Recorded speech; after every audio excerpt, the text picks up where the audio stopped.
सोलापूर शहर आणि जिल्ह्यात बुधवारी सकाळी 7 पासूनच मतदानाला झाली सुरुवात. नवमतदारांचा मिळतोय वाढता प्रतिसाद.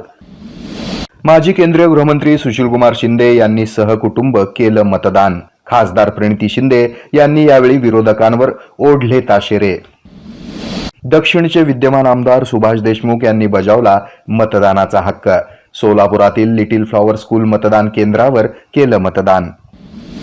हास्य सम्राट दीपक देशपांडे यांनी नागरिकांना दिला मोलाचा सल्ला. लोकशाही बळकट करण्यासाठी जास्तीत जास्त मतदान करण्याचं केलं आवाहन. मेत्रे वस्ती येथील मतदान केंद्रावर धर्मराज काडादी यांनी बजावला मतदानाचा हक्क. जनता कौल देणार, व्यक्त केला विश्वास. सिद्धेश्वर प्रशालेच्या मतदान केंद्रावर मतदान करताना दिसले जिल्हाधिकारी कुमार आशीर्वाद. जास्तीत जास्त मतदान करण्याचं नागरिकांना केलं आवाहन.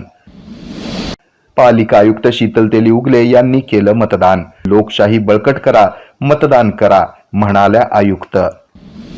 ज्ञानसागर प्रशालेत आडम मास्तर यांची सहकुटुंब उपस्थिती. सर्वांनी बजावला मतदानाचा अधिकार.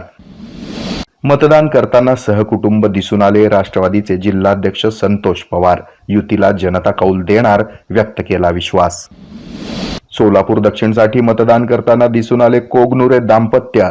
महादेव कोगनुरे यांच्यासह पत्नी सावित्री कोगनुरे यांचीही उपस्थिती. लोकशाही बळकट करण्याचा व्यक्त केलाय निर्धार. त्यासाठीच आता प्रयत्न करणार, सोमनाथ वैद्य यांचं वक्तव्य. ज्ञानेश महारावला तात्काळ अटक करा. प्रज्ञापुरी ज्ञानपीठ आणि हिंदू जनजागृती समितीची मागणी.